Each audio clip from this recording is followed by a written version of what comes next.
예, 오늘 주일 예배드리고 날씨가 좀 잘 쉬셨나요? 여전히 봄 같으면서도 아직 봄이 아닌 것 같은 그런 날씨가 이어지고 있는데 이때 우리 호흡기 질환 좀 조심하시고 건강관리 잘 하시기를 부탁드리겠습니다. 많이 자유롭지 못한 그런 가운데 있지만 이 속에서 우리가 그 가운데서도 좀 자유로워질 수 있는 바울이 말한 대로 그가 빌립보 교회에서 교회에 보낸 편지에서 그가 좀 옥중에서 편지를 썼거든요. 빌립보서는 그런 기뻐하라 내가 다시 말하노니 기뻐하러 가신 그 이야기한 대로 우리도 이 좀 여의치 않은 그런 상황인데도 우리 삶 속에서 기쁨과 또 삶의 그 용기, 희망은 좀 잃지 말아야 될 것 같습니다. 오늘 제가 그 하늘에 계신 우리 아버지여라는 그런 주제로 말씀을 좀 살폈는데요. 이게 참 굉장히 중요한 것은 뭐냐면은 눈에 보이지 않는 분이기 때문에 계속 제가 반복해서 말씀드리는 거거든요. 사람들은 항상 눈에 보이는 것에 익숙해 있단 말이죠. 우리 그 5가지 감각을 통해서 뭐 듣고 보고 뭐 맡고 또 이 맛을 보고 또 감각을 가지고 이렇게 하는 것에 익숙해 있다 보니까 눈에 보이지 않는 어떤 것에 대해서는 잘 믿지 않으려는 경향이 있어요. 또 뭐 보이는 것이 다가 아니라는 이런 말이 있듯이. 그러면 그 하나님의 존재에 대해서 우리가 생각할 때 그것을 좀 볼 수 있어야 되거든요. 찬송가 344장에 보면 그런 말씀이 있어요. 이 눈에 아무 증거 아니 보여도 믿음만을 가지고 늘 걸으면, 또 이 귀에 아무 소리 아니 들려도 믿음만 가지고 나가면, 이런 하는 그 가사가 있잖아요. 그래서 걸어가세 걸어가세 믿음 가지고 걸어가라 하는데, 결국 하나님을 볼 수 있는 것은 믿음의 눈으로만 볼 수 있다는 거죠. 그리고 아까 낮에도 잠깐 말씀드린 대로 진정 우리 하나님께서 내 아버지시라는 것을 믿는다면은 분명히 생활 속에 어떤 변화가 있다는 겁니다. 그리고 내가 믿는 하나님, 그분이 우리 아버지시라고 우리 성경에 말씀하고 있잖아요. 근데 그분께서 어떤 분이신가 봤더니 뭐 하늘에 계신 우리 아버지여라는 그 말대로, 주기도문에서 나온 대로 하늘에 계신 우리 아버지여, 하늘에 계신 아버지시여 하는 이 말대로, 또 예수님께서도 그 하나님에 대해서 말씀하실 때 계속해서 반복하는 것이 너희 아버지 하나님, 너희 하나님 아버지, 이런 말씀을 자주 하셨단 말이에요. 아까 말씀을 살펴봤습니다. 마태복음 6장 6절에도 말씀이 있어요. 너는 기도할 때 골방에 들어가 문을 닫고 보이지 않는 데 계시는 내 아버지께 기도하여라. 보이지 않는 데 계시는 내 아버지, 이게 이제 우리 오늘 함께 말씀 나눈 그 핵심적인 내용인데, 보이지 않는 데 계시는 하나님, 그러니까 이게 참 막연한 거예요. 막연하고, 그래서 우리가 하나님을 그 믿는 믿음이 온전하다는 것이, 그것이 위대한 것이 뭐냐면은 보이지 않는 분을 믿는다는 거죠. 보이지 않는 분을 믿는다는 거. 그렇다면 이 믿음을 가진 사람들이 과연 얼마나 될 것인가를 좀 생각할 수 있어야 되고, 또 내가 정말 하나님을 온전하게 믿고 있는지 그렇지 않은지를 점검할 필요가 있어요. 그리고 그것이 아니다 할 때는 다시 우리 신앙생활에 비상을 걸어야 돼요. 아, 이게 안 되겠다. 아직까지 내가 그 눈에 보이지 않는 하나님에 대한 그 믿음이 불확실하고 아직까지 희미하다고 할 때는 이걸 우리가 분명하게 알 수가 있어야 돼요. 근데 성경에 보면 그런 말씀 많이 있어요. 뭐 또 그렇게 그 하나님 믿지 못하는 가운데서, 뭐 사울 같은 경우도 하나님에 의해서 그가 부르심 받았죠. 근데 하나님에 의해서 부르심 받았는데 그를 왕으로 세우는데 일했던 사람은 사무엘이거든요. 사무엘이다 보니까 그 사무엘을 더 많이 의지하고 바라보는 그런 상태가 돼요. 그리고 나중에 이제 위기 상황이 되니까 어떻게든 사무엘을 좀 만나보려고 그렇게 하고, 또 나중에 사무엘이 죽은 다음에 자기 뭐 앞뒤 완전히 깜깜하니까 그때 그 신접하는 사람이 찾아가서 사무엘을 만나게 해달라고, 죽은 사무엘을 만나게 해달라고 이렇게 얘기를 해요. 근데 우리가 보세요. 점치는 사람이라든지 이런 모든 거, 그러니까 이 사람들은 그 막연하나마 신에 대한 존재를 갖고 있어요. 근데 그 두려움 때문에 그렇기도 하고 어떤 기대감 때문에도 그렇긴 한데, 성경을 보면 그것이 확실히 나와 있잖아요. 그러니까 결국 우리가 그 우리 입으로 하늘에 계신 우리 아버지여라고 하고, 또 예수님께서 말씀하신 대로 너는 기도할 때 골방에 들어가 문을 닫고 보이지 않는 데 계시는 내 아버지께 기도해라. 너의 아버지라고 말씀하고 있거든요. 또 그 아버지께서는 보이지 않는 데 계신다는 거예요. 분명히 우리는 기도할 때 하나님 안 보이잖아요. 그런데 하나님 안 보이는데 그 가운데 하나님께서 계시다는 거죠. 우리 눈에는 보이지 않는데 하나님은 우리와 함께 계신다. 그러면 그 하나님께서 하늘에 계시다. 우주 만물을 창조하시고 우주 만물을 주관하시고 주장하시고 복을 주시고 은혜를 베푸시며 그 마음속에 행하고자 하는 것은 못 이룰 것이 없는 그 하나님, 그분께서 내 아버지라는 것에 대해서 우리는 믿을만 하잖아요. 그걸 굳이 안 믿을 필요는 없거든요. 근데 문제는 그렇게 그분께서 내 아버지라는 것을 믿고 싶고 또 의지하고 싶은데, 문제는 그 하나님이 잘 믿어지지 않는 거예요. 왜 안 믿어지는가? 안 보이니까. 오늘 우리가 오전에도 나눈 말씀, 또 지금도 나눌 말씀은 우리가 좀 심각하게 좀 연구해야 될 부분이에요. 제가 그렇다고 여러분이 믿음이 부족하다 이런 걸 말씀드리지 않는데, 분명히 그 하나님을 믿는다고 할 때는 다르다는 거죠. 바꿔 말하면 희망이라는 것도 미래를 바라보는 겁니다. 우리 그 히브리서 11장에 있는 말씀, 우리가 보통 믿음장이라고 그러는데 그 말씀이 있어요. 믿음은 바라는 것들의 실상이요 보지 못하는 것들의 증거다 그랬어요. 결국 우리 하나님을 눈에 보이지 않는 하나님을 믿고 살아간다는, 그분을 뜻 따라 살아간다는 것은 분명히 그 믿음이라는 어떤 도구가 들어가는데, 믿음은 바라는 것들의 실상이다. 이 바라는 것들의 실상이라는 것은 내가 희망을 갖고 있잖아요. 이렇게 됐으면 좋겠다. 그 희망이라는 것은 이렇게 됐으면 좋겠다라는 그런 단순한 바람은 아니에요. 그것은 그보다 더 뛰어나서 그것이 현실화될 수 있다는 것을 믿는 거예요. 그래서 첫째로 믿음은 바라는 것들의 실상이고 보지 못하는 것들의 증거다 그랬어요. 결국 우리 눈에 보이지 않는 하나님에 대한 존재를 인식할 수 있고 또 그분 말씀대로 살아갈 수 있는 그런 모든 과정은 무엇이 필요한가? 결국 믿음이 필요한데, 이 믿음이 어떻게 이어지냐는 거죠. 그러니까 결국 하나님 말씀을 찾아보셔야 돼요. 지금 우리가 본 대로, 지금 제가 잠깐 말씀드린 대로 예수님께서 너는 하나님께 기도해라. 근데 그 하나님께서 어디 계신가 봤더니 눈에 보이지 않는 데 계신다 이거예요. 우리 눈에 지금 기도하는 거죠. 눈에 보이지 않는 그 하나님, 골방에 들어가서 문을 닫고 보이지 않는 데 계시는 내 아버지께 기도해라. 여기서 예수님께서 말씀하신 건 두 가지예요. 하나님 내 눈에 보이지 않을 것이다. 분명히 안 보이다. 우리도 기도할 때 안 보여요. 그런데 주님께서는 보이지 않는 데 계시는 내 아버지께 기도해라. 두 가지입니다. 하나님께서는 우리 눈에 보이지는 않지만 뒤에 또 그런 말씀이에요. 보이지 않는 데 계시는 내 아버지께 기도하여라. 그러면 은밀히 보시는 내 아버지께서 갚아주실 것이다. 은밀히 보신다는 것은 나는 안 보여요, 하나님이. 그리고 이렇게 어디 감각으로 느껴지지 않고, 그런데 보이지 않는 데 계시는 내 아버지께 기도해라. 그러면 은밀히 보시는 내 아버지께서 갚아주실 것이다. 그러면서 뒤에 이제 주기도문의 내용이 나오는 것이거든요. 그러면 은밀히 보시는 아버지라는 것은 바꿔 말하면 내가 기도할 때 하나님께서 내 곁에 계신 것이 느껴지지도 않고 또 보이지도 않지만은 우리가 이 기도 정말 그 우리의 삶을 온전케 하시는 그 예배 행위에 근거한 하나님과의 대화, 또 이런 것에서 그렇게 하게 되면 은밀히 보신다는 거예요. 내 눈에는 안 보여도 주님께서는 내가 보이는 거예요. 여러분들 경찰서나 이제 이런 데 가면은 그 조사실 있잖아요. 조사실 보면은 큰 거울이 있어요.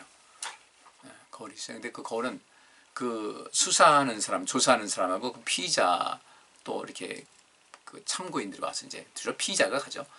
거기서 있으면 거울만 보여요. 거울만 보이는데 그 바깥에 거울이기 때문에 자기 모습만 보이는데 바깥에는 안 보이는 거죠. 근데 그 거울 너머는 어떻게 되냐면요. 안에가 보이는 거예요. 그래 특수 유리로 만든 거예요. 똑같아요. 우리 보면 하나님 안 보이는데, 이거 분명히 주님께서 그래서 우리에게 하신 말씀이에요. 너는 기도할 때 골방에 들어가 문을 닫고 보이지 않는 데 계시는 내 아버지께 기도하라. 너희는 눈에는 보이지 않고 한다 할지라도 하나님께서 은밀히 보시는 내 아버지께서 갚아주실 것이라 했으니까 하나님께서 우리를 보고 계신다는 거예요. 그러니까 우리가 이 말씀을 믿어야 되죠. 아주 자주 말씀하겠습니다. 너희 아버지라는 것. 또 요한복음 20장 17절 보면 이런 말씀이 있어요. 예수님께서 부활하시고 마리아에게 나타나셨는데 마리아에게 만지려고 하니까 예수님께서 하신 말씀이 나를 만지지 말아라. 내가 아직 아버지께 올라가지 않았다. 너는 나의 형제들에게 가서 내 아버지도 되고 그들의 아버지도 되시며 내 하나님도 되고 그들의 하나님도 되시는 분에게로 내가 올라간다고 전해라 그랬어요. 그래 이 얘기는 뭡니까? 예수님께서 나의 형제들에게 가서 전하라. 뭐 하나님은 나의 아버지도 되고 너희의 아버지도 된다는 거예요. 또 하나님은 내 하나님도 되고 너희들의 하나님도 된다. 이것을 말씀하신 거예요. 그러니까 우리 예수님께서는 그 아버지를 뭐 정확하게 인식하잖아요. 여러분 아시는 대로 너희는 마음에 근심하지 말라. 하나님 믿으니 또 나를 믿으라. 이 말씀이 있지 않습니까? 예수님께서 이제 그들을 떠날 것이라는 것을 말씀하셨더니 예수님의 제자들이 그냥 겁에 질렸어요. 이게 그냥 마른 하늘에 날벼락이에요. 청정 하늘이 막 새파란데 날벼락이 떨어졌어요.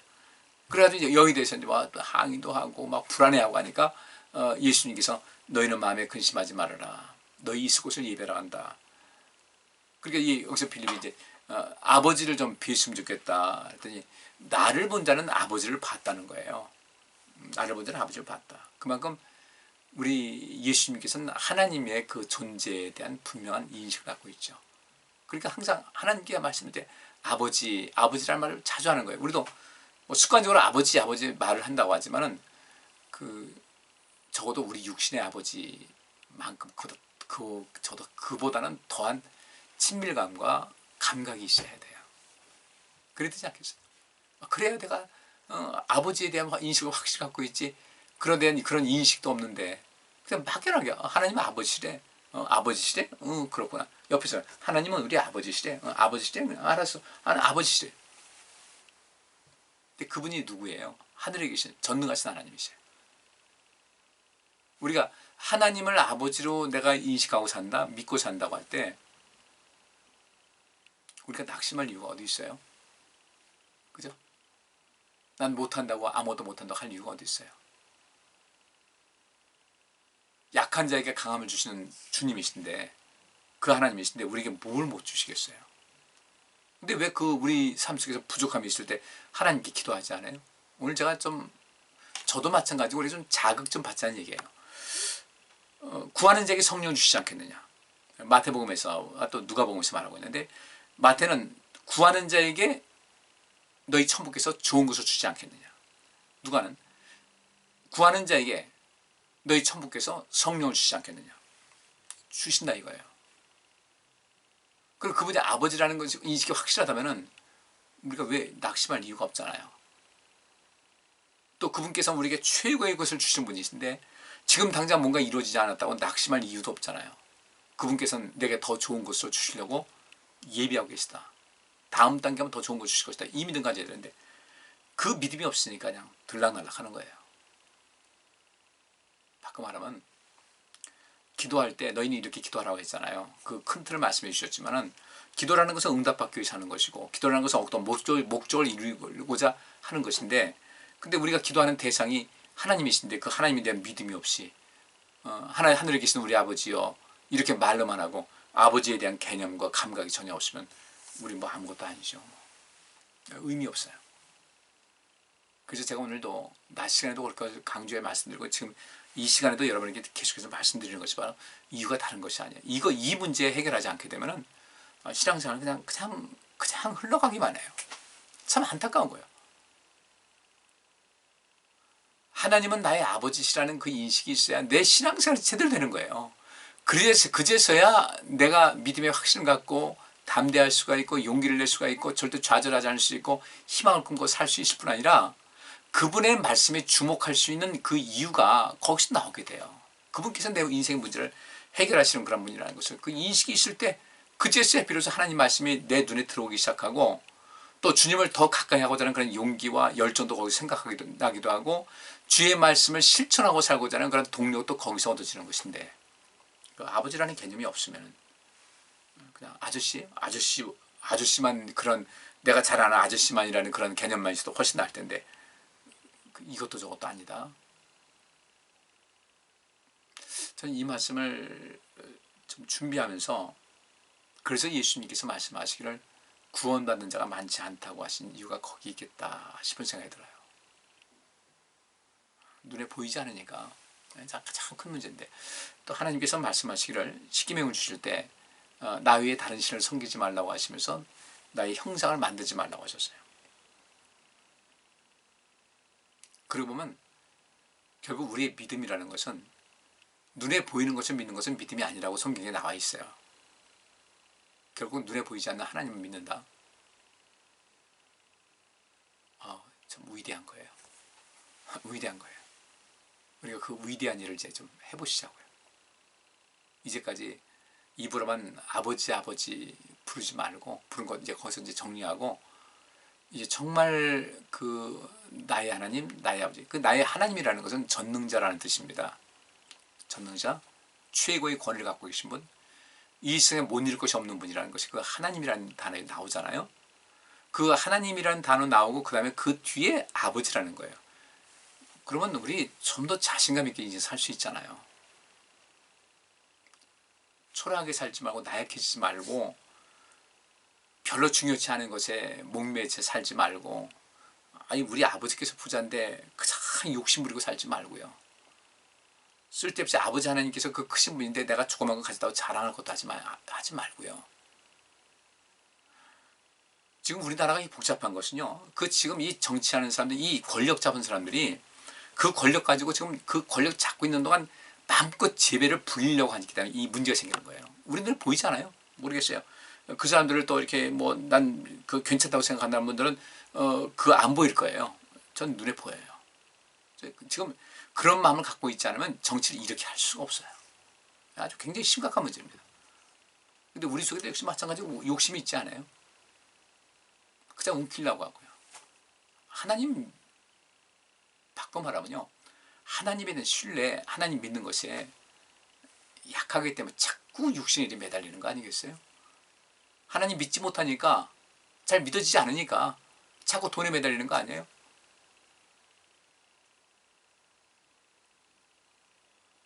좀 이렇게 하면 좀 우리 성도님들 좀 불편할 수도 있을 것 같아요. 그래도 우리 이거 좀 생각하셔야 돼요. 깊이 있게 생각해서 이 문제만큼은 꼭 빠른 시일 내에 극복해야 되겠다. 그냥 나와서 기도할 때 아버지 하나님 기도하고 그냥 또 넘어가고, 또 그 다음에 또 기도하고, 낮에도 말씀드린 대로 하나님이 내 아버지시고 그분은 전능자시다라고 할 땐 희망 가질만 하잖아요. 희망 없다, 아직 믿음 부족해서 그래요. 물론 때때로 절망에 빠질 수 있지만 결국 믿음 있는 사람들 거기서 일어나거든요. 일어나셔야 돼요. 세상적인 거, 이 세상에서 뭔가 베풀고 살고 하게 되면 정말 아름다운 복이 있는데, 나 자신의 모든 것을 채우고 나 자신이 그냥 그 먹을 것 다 챙기고 나만 배불러 다른 사람 신경 쓰지 않고 그렇게 살다가는 나중에 세상 떠날 때 여러분들 아쉬워서 어떻게 세상 떠나겠어요? 그래서 이제 우리 성도님들은 내려놓는 훈련도 하시고요. 둘째로, 나이 먹으면 자꾸 이제 주책불이 나오는데, 나이 먹어서 내가 좀 많이 이 인지 능력이 떨어진다 할지라도 우리 생활 속에서 완전히 이 몸에 완전히 밴 어떤 겸손이라든지, 어떤 그 내려놓고 사는 삶이라든지, 욕심 부리지 않는 삶이든지, 이기적인 삶이든지, 이것이 아주 씨를 아주 그 쓴뿌리를 다 뽑아 넣으셔야 돼요. 그래야 나중에 인지 능력 떨어져도 다른 사람들의 초라한 모습을 보이잖아요. 사람들 왜 자꾸 나이 먹고 꼰대 소리 듣는지 아십니까?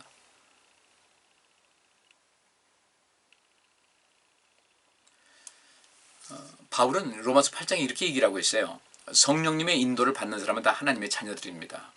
결국 여기서도 말하는 것은요, 그러면 우리가 그 하나님에 대한 그 인식이 불분명해서 하나님이라는 것을 믿는다고는 내가 그냥 이 사고를 믿는다고 하는데, 실제로 보니까 하나님 믿는 믿음이 현저하게 부족하더라. 이런 걸 우리가, 그런 것이 아닌가 우리가 돌아보셔야 되는데, 그렇다면 눈에 보이지 않는 하나님을 우리가 온전히 믿고, 우리가 하늘에 계신 우리 아버지여라고 하면서 기도를 시작했을 때 주님께서 나를 환영하시고요. 그 속에서 굉장히 깊이 있는 대화가 기도를 통해서 나타날 수 있으려면 첫째 성령 충만 받으셔야 돼요.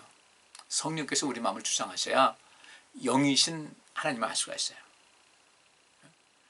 성령님 아니면 영의 깊은 곳을 말해주고 알려줄 분이 안 계셔요. 결국 하나님을 나의 아버지라고 진실하게 부를 수가 있고, 믿음으로 하나님 아버지하고 이렇게 외칠 수 있는 거예요. 결국 성령 받아야 된다는 겁니다. 성령 충만함 받아야 된다. 성령의 인도를 받는 사람은 다 하나님의 자녀들입니다. 여러분은 다시 두려워해야 할 종의 영을 받은 것이 아니라 하나님의 아들이 되게 하는 성령을 받았습니다. 그래서 우리는 성령님을 통해 하나님을 나의 아버지라고 부릅니다. 바로 그 성령님이 우리 영과 함께 우리가 하나님의 자녀라는 사실을 증거하십니다. 우리가 하나님의 자녀라면 하나님의 상속자로서 그리스도와 공동 상속인이 되는 겁니다. 그리스도와 공동 상속이 된다는 것은 무슨 뜻이에요? 아까 우리 요한복음 20장 있는 말씀 잠깐 소개해드린 대로 마리아에게 그 말씀하십니다. 나를 만지지 말아라. 내가 아직 하나님께 아버지께 가지 못했다. 내 형제들에게 가서 이렇게 전해라. 내 하나님이 되고 너희 하나님 되시고 내 아버지 되시고 너희 아버지 되시는 하나님. 예수님께서 그렇게 말씀하시잖아요. 그래서 여기 공동 상속인이 된다는 거예요. 어떻게 할 때? 하나님을 아버지라고 부를 수 있을 때예요. 아버지라고 부를 수 있을 때. 습관적으로 부르는 아버지가 아니라 우리가 어때요? 아버지! 하는 것이 아니라 아버지라는 그 이름을 부를 때 어떤 느낌이 있어요? 느낌이 있어야죠.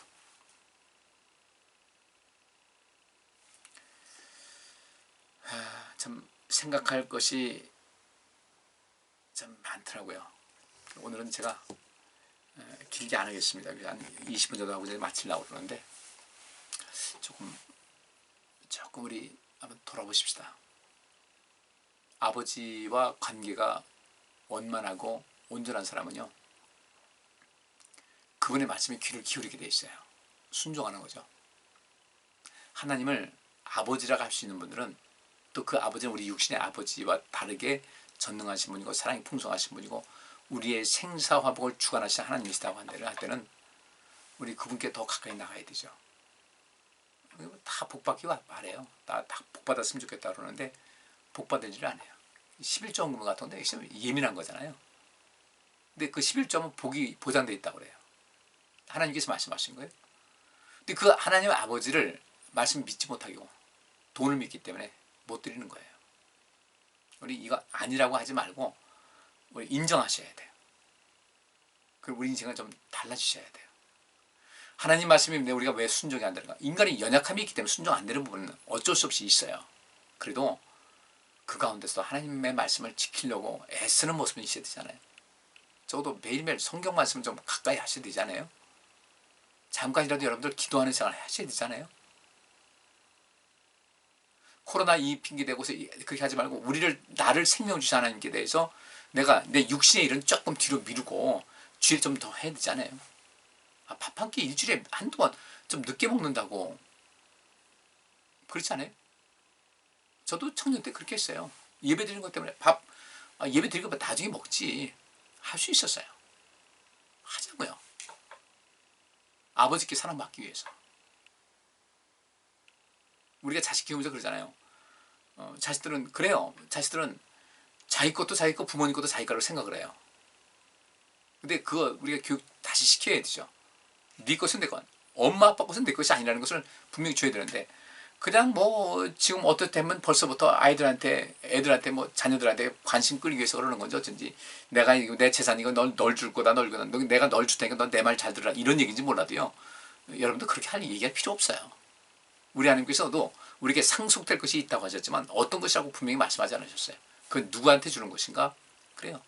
하나님 말씀을 듣고 순종하면서 그 말씀을 실천하는 사람, 하나님 사랑과 이웃 사랑을 실천하고 하나님 나라와 그 의를 구하는 사람들에게 상급을 주시는 겁니다. 우리가 정말 하나님 믿는다면요, 아버지라고 하는 그 확실한 믿음이 있다면 분명히 우리 생활은 달라질 거예요. 한번 돌아보세요. 성경에서 말씀하고 있는 대로 나는 정말 하나님을 내 아버지로 모시고 있고 아버지로 확실하게 믿고 있는가? 난 믿습니다. 내 생활은 어떤가 한번 돌아보세요. 아버지께서 계신데 하나님 아버지께 우리가 얼마만큼 효도하고 계신 겁니다. 그래서 여러분들 예배 참석 힘쓰라고 하는 것이 그거예요. 코로나 핑계 대면서요 많이 빠져요. 그러지 마세요. 그거 아주 바람직하지 않아요. 핑계일 뿐이에요.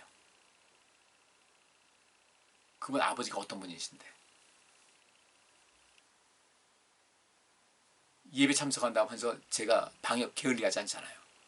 아닌 거 알잖아요. 근데 왜 우리가 뒤로 자꾸 빠져요? 서두르세요. 육신이 있다 할지도 예배 있는 날 내가 조금만 힘쓰면 할 수 있겠다 싶으면 서두르세요. 하나님께서 알아서 하시겠지? 아니에요. 그건 아니에요. 주님께서 우리에게 목숨 주셨는데 내가 조금 서둘러가지고 예배 참석하는 거예요. 어떻게든 늦더라도 좀 나와서 예배 드리려는 그런 마음을 가지시라고요. 제가 말하면 우리 성도님들은 그 말을 서운하게 들을 것 같아서 제가 말하기 참 조심스러운데 오늘 기왕에 이런 말씀 나왔으니까 제가 말씀드리는 겁니다. 나중에 준비하셔야 돼요. 주님 앞에 섰을 때 우리 신앙생활 게을리시면 안 됩니다. 육신의 일은 그렇게 바삐 다니면서 주님의 일, 그것도 일주일에 뭐 몇 시간 얼마 되지도 않는 시간, 그 외의 시간을 우리가 얼마나 내 개인을 위해서 많이 투자하고 있어요. 근데 그렇게 하나님께 예배드리는 그 시간을 우리가 한다? 여러분들 이 어쩔 수 없이 내가 이 영상 예배 이 말씀을 드리는데 이거 예배라고 생각하지 마세요. 부득이하게 하는 거예요. 부득이하게. 여기 빠지지 마세요. 아 이거 됐다 하지 마세요. 아 이거 불완전한 거예요. 이 예배 불완전한 거예요. 어쩔 수 없이 제가 할 수 없이 하는 것인데 여기에 몰입하지 마세요. 정말 내가 어디 직장 가가지고 안 되겠다. 내가 매여 있는 사람이다. 근데 여러분께 내가 조금만 서두르면 내가 예배 참석할 수 있겠다. 하셔야죠 당연히. 더 하면 잔소리 될 것 같아서 그만하겠습니다. 자, 우리 이 한 주간 좀 많이 고민하면서 사시기 바랍니다. 예, 기도합니다. 하나님, 과연 나는 하나님을 나의 아버지라고 믿는지, 하나님은 전능자이신데 내가 그분을 얼마만큼 믿는지 우리 자신을 점검하면서 이 한 주간을 지낼 수 있기를 원합니다. 그리고 돌아보고 우리 하나님께서 보실 때 서운한 마음 들지 않도록 하나님이 절대 서운하시지 않게 하는 저희들 되기를 원합니다. 우리 자녀들 많이 대합니다. 필요할 때만 찾아오는 우리 자녀들이 만약에 있다면 우리 마음에 어쩔 수 없이 내 자녀니까 내 자식이니까 돌보긴 하지만 마음에 서운함이 있을 것입니다. 우리 하나님, 우리에게 생명 주신 하나님을 소홀히 대하지 않게 하시고 육신의 일에는 끊임없이 내가 매달리면서도 주님의 일은 멈칫거리는 우선 멈춤하는 그런 생활을 되지 아니하도록 우리를 지켜주시고 언제라도 주님께서 우리를 부르셨을 때 주님 정말 전 최선을 다했습니다라고 말씀드리고 자랑할 수 있는 우리의 삶의 모습이 되게 하여 주옵소서. 이 한 주간도 우리를 지켜주시고 이 한 주간 우리가 많이 생각하면서 우리의 믿음을 돌아보면서 나는 내 믿음의 현주소는 어디 있는지를 끊임없이 점검하고 생각하면서 지내는 한 주가 되게 하여 주옵소서. 예수 그리스도 이름으로 기도합니다. 아멘. 네, 한 주간 잘 지내시기 바랍니다. 감사합니다.